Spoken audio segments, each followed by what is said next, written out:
Hi నమస్తే, నేను మీ journalist రెహమాన్ని. రాజకీయ పార్టీలు చాలా కాలంగా ముఖ్యంగా దేశవ్యాప్తంగానే కాకుండా ఇటు ఆంధ్రప్రదేశ్ తెలంగాణలో ఉన్నటువంటి రాజకీయ పార్టీలు ప్రధానంగా నియోజకవర్గాల పునర్విభజన కోసం అంటే డీలిమిటేషన్ కోసం ఎదురు చూస్తున్నాయి.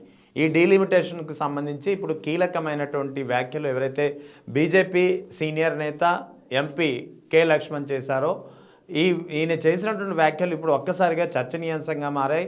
పెద్ద ఎత్తున పార్టీలు దీనికోసం ఆసక్తిగా ఎదురు చూస్తున్నటువంటి పరిస్థితి. పెద్ద ఎత్తున కె లక్ష్మణ్ చేసినటువంటి వ్యాఖ్యల అనంతరం పెద్ద ఎత్తున రాజకీయ సమీకరణాలు అటు ఏపీ తెలంగాణలో పూర్తిగా మారిపోనున్నాయి అనే ఒక వాదన గట్టిగా వినిపిస్తోంది. ఎందుకంటే డీలిమిటేషన్ కోసం చాలా కాలంగా ఎదురు చూస్తున్నారు. అయితే డీలిమిటేషన్ ప్రక్రియ ప్రస్తుతం సెన్సస్ ఏదైతే జనాభా లెక్కల ప్రక్రియ మొదలు కానుందో మరికొద్ది రోజుల్లో ఈ ప్రక్రియకు సాధారణంగా ఏడాది లేదా ఏడాదిన్నర సమయం పట్టవచ్చని భావిస్తున్నారు. సో దాంతో డీలిమిటేషన్ 2029 వరకు ఉండదేమో అనే ఒక ఆందోళన ఇటీవల గత కొద్ది కాలంగా ముఖ్యంగా రాజకీయ పార్టీలో నెలకొంది. కానీ ఇప్పుడు ఈ రాజకీయ పార్టీల అంచనాలకు అంటే డీలిమిటేషన్ అనేది 2034 ఎన్నికలకు కానీ పూర్తి కాదు అనేది ఒక చాలామంది చెబుతున్నటువంటి అభిప్రాయం ఇప్పటి వరకు. అయితే ఇప్పుడు బీజేపీలో కోర్ కమిటీలో అతి ముఖ్యమైన సభ్యుడిగా ఉన్నటువంటి ఎంపీ కె లక్ష్మణ్ చేసినటువంటి వ్యాఖ్యలు ఇప్పుడు రాజకీయ పార్టీలో ఒక ఆసక్తిని రేపుతున్నాయి. ఎందుకంటే కె లక్ష్మణ్ చాలా క్లియర్గా చెప్పారు. ముఖ్యంగా జనాభా సెన్సస్ ఏదైతే ఇప్పుడు సెన్సస్ ప్రక్రియ మరికొద్ది రోజుల ప్రారంభం కానుందో ఇది కేవలం 6 నెలల్లో అత్యంత శాస్త్రీయంగా నిర్వహించబోతున్నాం. కేవలం 6 నెలల్లో జనాభా లెక్కల ప్రక్రియ అనేది పూర్తి కానుందని చెప్పారు. ఆ తర్వాత మరో 2 విషయాలు చెప్పారు. ఒకటి, జనాభా లెక్కల ప్రక్రియ సెన్సస్ అనేది కేవలం 6 నెలల వ్యవధిలో ఒక శాస్త్రీయమైన పద్ధతిలో పూర్తిగా నిర్వహిస్తాము, 6 నెలల్లో పూర్తి చేస్తామని చెప్పారు. మరోవైపు 2029 ఎన్నికలకు ఉమెన్ రిజర్వేషన్ బిల్లుతోటే 2029 ఎన్నికలను ఫేస్ చేస్తామన్నారు. మూడవది, డీలిమిటేషన్ ప్రక్రియ జనాభా లెక్కల ప్రక్రియ పూర్తయిన వెంటనే డీలిమిటేషన్ ప్రక్రియ మొదలు కానుందని కూడా చెప్పారు. అంటే ఇక్కడ 3 విషయాల్లో క్లారిటీ వచ్చింది. బీజేపీ కోర్ కమిటీ సభ్యుడు అయినందున కె లక్ష్మణ్ చేసినటువంటి వ్యాఖ్యలు ఇప్పుడు మనం ప్రాధాన్యత సంతరించుకున్నాయి. కె లక్ష్మణ్ వ్యాఖ్యల్ని అలవోకగా తీసుకోవడానికి లేదు.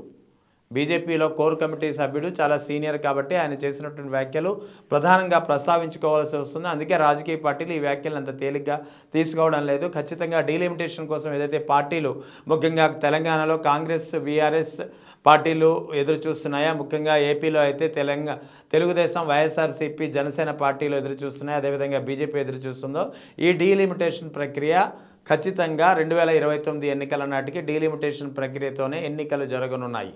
ఏపీలో ప్రస్తుతం 175 అసెంబ్లీ స్థానాలు ఉన్నాయి. ఇవి 225కు పెరగవచ్చు ఖచ్చితంగా, అంటే మరో 50 సీట్లు పెరుగుతాయి.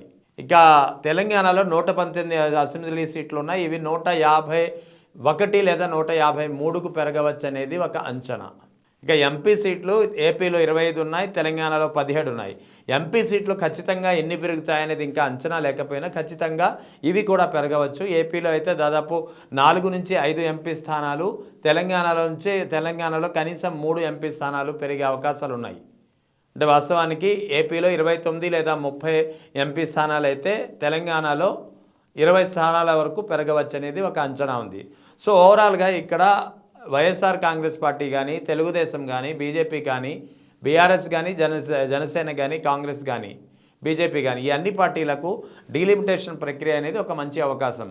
మరింత మంది నేతలకు ప్రజాప్రతినిధులుగా పోటీ చేసే అవకాశం కలుగుతుంది. ఆశావాహులైనటువంటి అభ్యర్థులకు అందరికీ అవకాశం కల్పించడానికి పార్టీలకు కూడా ఒక అవకాశం కలుగుతుంది. సో ఇదంతా ఒక ఎత్తు అయితే ఇక ఉమెన్ రిజర్వేషన్ ఏదైతే 33% చట్టసభలో మహిళలకు 33% రిజర్వేషన్ ఉండాలనే ఒక ప్రతిపాదన చాలా కాలంగా ఉందో బీజేపీ నేతృత్వంలోని కేంద్ర ప్రభుత్వం ఉమెన్ రిజర్వేషన్ బిల్లుపై పెద్ద ఎత్తున హామీలు చేసింది. ఇప్పుడు ఈసారి కె లక్ష్మణ్ చేసినటువంటి వ్యాఖ్యల ద్వారా ఉమెన్ రిజర్వేషన్ బిల్లుతోటే 2029 ఎలక్షన్లకు వెళ్తామని చెప్పారు. అంటే ఈ లెక్కన ఏపీలో దాదాపు 76 సీట్లు మహిళలకు కేటాయించాల్సిన పరిస్థితి. అదే డీలిమిటేషన్ వర్కౌట్ అయితే దాదాపు 76 సీట్లు ఏపీలో మహిళలకే కేటాయించాల్సిన పరిస్థితి. తెలంగాణలో కూడా దాదాపు 43 సీట్లు మహిళలకు కేటాయించాల్సినటువంటి పరిస్థితి. ఇది అసెంబ్లీ సీట్ల గురించి మాట్లాడుతున్నా. అదే ఎంపీ సీట్లు అయితే ఏపీలో 25 ఉన్న 25 సీట్లలో 33% అంటే దాదాపు 8 సీట్ల వరకు మహిళలకు కేటాయించాల్సి ఉంటుంది. అటు తెలంగాణలో కూడా దాదాపు 6 సీట్లు మహిళలకు కేటాయించాల్సిన పరిస్థితి ఉంటుంది. సో ఈ క్రమంలో ఇటు మహిళలకు కూడా పెద్ద ఎత్తున చట్టసభలో ఒక ప్రాతినిధ్యం లభించనుంది.